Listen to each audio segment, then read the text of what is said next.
অসমত এতিয়া চলি আছে জুবিনৰ গীত, জুবিনৰ কথা, দুৰ্গা পূজা মন হেমেকা। কিন্তু তাৰ মাজতে আহিছে এক ঘটনা। যোৱাকালি নিউ বঙাইগাঁও ষ্টেচনত ৰাজধানী এক্সপ্ৰেছ আহি পোৱাৰ মুহূৰ্ততে খবৰ পোৱা গৈছিলে যে আমাৰ অসমৰে এগৰাকী যুৱক যিয়ে ট্ৰেইনত আছিলে আৰু শোকত আছিলে, যাৰ বাবে তেওঁ মোবাইলত জুবিনৰ গান বজাই শুনি আছিলে। জুবিনৰ গান বজাই অহা বাবে তাত থকা টিটি সহিতে তেওঁক মাৰপিট কৰিছে, ডিঙিত চেপি ধৰিছে। এইটো কোন ষ্টেচনত আছিলে? কোকৰাঝাৰতে তেখেতক মাৰিয়ে পেলাব চেষ্টা কৰিছিলে, তেওঁক হেঁচা মাৰি ধৰিছিলে। এতিয়া গোটেই মেডিকেল কৰা গৈছে আৰু গোটেই ডিঙিত তেখেতৰ দাগ আছে। আৰু তাৰ পিছতেই তেওঁ ফোন যোগে আমাক জনাইছিলে যে এনেকুৱা তেওঁৰ সম্পৰ্কীয় মানুহে আমাক জনাইছিলে যে বাইদেউ আমাক এনেকে মাৰি আছে। তাৰ পিছতে নিউ বঙাইগাঁও ষ্টেচনত তেওঁৰ বন্ধুবৰ্গ আৰু পৰিয়াল আহি ইয়াত উপস্থিত হৈছিলে আৰু সেইখিনি সময়তে তেওঁ নামাৰ পিছতে কৰায়ত্ব কৰা হৈছিলে, আচলতে আটক কৰিছিলে সেই যুৱকজন। কৰায়ত্ব নহয়, ধৰা হৈছিলে তেখেতক, সেই যুৱক যোনে মাৰিছিলে, কামটো কৰিছিলে টিটি। আৰু সেই মানুহকেইজনৰ প্ৰশ্ন আছিলে জুবিন কন হে, কিয় জুবিন কা গানা বজা ৰহে হো, কিয় ডিষ্টাৰ্ব কৰ ৰহে হো, কন জুবিন হে, এইকেইটা আছিল তেওঁলোকৰ কথা। আৰু সেই জুবিনৰ গীত শুনাৰ বাবে কাল হ'ল। আচলতে মাৰি পেলাব বিচাৰিছিলে, কিন্তু কিবাকে কোকৰাঝাৰৰ পৰা নিউ বঙাইগাঁও যিহেতু বেছি দূৰ নহয়, কিবাকে তেওঁ নিজক ৰক্ষা কৰি পলাই মেলি ষ্টেচনত নামি পৰিছিলে। তাৰ পিছতেই কিছু ঘটনা সংঘটিত হৈছিলে। নিউ বঙাইগাঁও আৰু ৰেলৱে আৰক্ষীয়ে মানুহজনৰ লগত কথা পাতিছিলে, যিয়ে তেওঁক মাৰপিট কৰিছে, চিনাক্ত কৰিছে। তাৰ পিছতেই কিন্তু ঘটনাটো পিছলৈ তেখেতক এৰি দিয়া হৈছিলে। কিছু বুজাবুজি কৰা হোৱা বুলি এটা ভিডিঅ' কালি সামাজিক মাধ্যমত ভাইৰেল হৈ পৰিছে যে ৰেলৱে আৰক্ষীয়ে হয়তো কিবা বুজাবুজি কৰি তেখেতক এৰি দিয়া হৈছে। তাৰ পিছতে যুৱকজন গোটেই নিশা ৰেলৱে আৰক্ষীৰ লগত আছে। তেওঁৰ ইতিমধ্যে মেডিকেল সম্পন্ন হৈছে আৰু তেওঁ নিজেই সেনা বাহিনীত চাকৰি কৰে। তেওঁ BSF আৰ্মি, ইণ্ডিয়ান আৰ্মিত তেখেতে চাকৰি কৰে। আৰু ইণ্ডিয়ান আৰ্মিত চাকৰি কৰা অসমৰ যুৱকজনৰ ভুল এটাই আছিলে যে তেওঁ জুবিনৰ গান শুনি আছিলে। কি হৈছিলে কোৱাচোন ঘটনাটো? মই আনন্দ বিহাৰটো নিউ বঙাইগাঁৱত, ঠিক আছে। তো মই অহাৰ সময়ত মানে গান শুনি আছো জুবিন দাৰ। তাৰপিছতে টিটি এজনে আহি গ'ল, গানটো বন্ধ কৰি দিয়ে।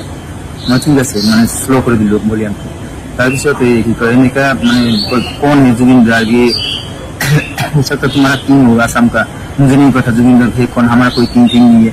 মানে জুবিন গাৰ্গ বিষয়ে বহুত বেয়া কথা মানে কয়। তাৰপিছত ঠিক আছে, তাৰপিছত মই মানে বন্ধ কৰি দিলো গান শুনাটো। তাৰপিছত আফটাৰ মোটামুটি 2-1.5 ঘণ্টামান পিছত যেতিয়া মই কি কয় নিউ কোচবিহাৰ এৰিলো, তেতিয়া কি কৰিল টিটিজনে আৰু 2-3জন মানুহ টিটি লৈ আহিল মোক মাৰবাৰ কাৰণে। তেতিয়া কি কৰি একজন টিটি মোক 3জনে এনেকে ধৰছে, গলাত হেঁচি ধৰছে।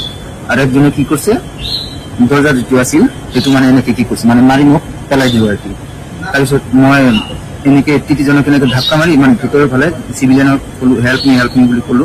কিন্তু সিহঁতে নেক্সট আৰু কি কৰছে চোৰ বুলি মোক কৈ আছে, যাৰ কাৰণে চিভিলিয়ানে কোনো মোক সহায় কৰা নাই। ঠিক আছে, এনেকা মানে মই এটাই প্ৰবলেম মানে কি দুখ মোৰ জুবিনৰ গান কিয় শুনো সেইটো ক'লে। জুবিনৰ গান কিয় শুনো বোলে, জুবিন হে কোন, মুझे नहीं पता, জুবিন মাৰ গায় আচ্ছা হোৱা, মানে বহুত বেয়াকে মানে কি কৰিম। তাৰপিছত মোক মাৰিলেহেঁতেন, মাৰাৰ প্লেন আহিছে সিহঁতৰ। 3জনে এনেকে ধৰছে আৰু একজনে দৰজাটো কি কৰি ৰাখছে মানে মাৰি পেলাই দিব মোক।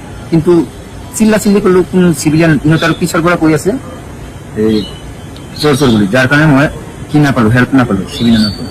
কিন্তু মোৰ এইটো এটা কি মোক ন্যায় লাগে। মই মানে টিটি আছিলে গোটেই কেইজন, টিটি আছিলে, নাম আপুনি গম নাপায়? মই কেনেকৈ গম পাম, কাৰণ মই নিজৰ চাবই পৰা নাই, নিজৰ জিন্দগী মানে জীৱন বচোৱাৰ কাৰণে মই হাল্লা চিল্লা কৰি আছো। তাৰপিছত মই কি কৰিছো, মোৰ মোবাইলৰ পৰা মই ভাগিন আছে ইয়াৰ নিবমাই থাকে, ভাগিনক ফোন কৰিছো, ইমান নিচি ভাগিন জলদি মোক বচা। ইয়াৰ পোৱাৰ লগত তুৰন্ত আধা ঘণ্টাৰ ভিতৰতে ভাগিন ইয়াতে আহিল। এই ভাগিনৰ এতিয়া মানে কিহত আছে, লকআপত আছে, মানে তেখেতক লকআপত ৰখা আছে ভাগিনতে। তেখেতে আৰক্ষীৰ লগত অলপ মিছবিহেভ কৰা বুলি সেইকাৰণে লকআপত ৰখা আছে। কিন্তু আপোনাৰ নাম আৰু পৰিচয়টো দিব নেকি? মই প্ৰকাশ নল, ডিষ্ট্ৰিক্ট বঙাইগাঁও, চলন্ত কৰা। কি কাম কৰি আছে? মই আৰ্মিত, ইণ্ডিয়ান আৰ্মি জব কৰি আছো। মোক মানে ন্যায় লাগে, মোক মানে কিয় মাৰিল, জুবিনদাৰ গান শুনা মানে সেইটোৱে মানে সবচে ভুল হ'ল মোৰ কাৰণে। যেনেকুৱা মানে মাৰাৰ কাৰণে পুৰা ৰেডি আছিল সিহঁতে।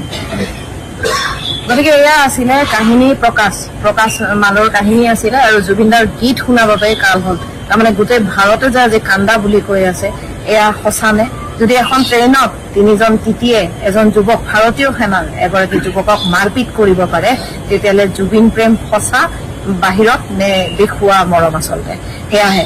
গতিকে আমি আশা কৰিছো ভাৰতীয় সৈন্য বাহিনীৰ এজন জোৱানৰ গাত হাত তুলিছে, আৰু যেনেকে হাত তুলিছে মই দেখুৱাম কেনেকে তেওঁক হাত তুলিছে, প্ৰায় মৃতপ্ৰায় অৱস্থা কৰি তুলিছে, আৰু তেওঁক ট্ৰেইনৰ পৰা পেলাই দিবলৈ চেষ্টা কৰিছিল, কিন্তু তাৰ মাজতে তেখেতে কিবাকে পলাই মেলি তেওঁ কিবাকে নিজৰ প্ৰাণ ৰক্ষা কৰিবলৈ সমৰ্থ হৈছে। এতিয়া ৰেলৱে আৰক্ষীৰ ওপৰত কথা চিনাক্তকৰণ ইতিমধ্যে কৰা হৈছে, গতিকে কিমান দূৰলৈ তদন্ত গতি কৰে সেয়াও আমি অপেক্ষা কৰিম।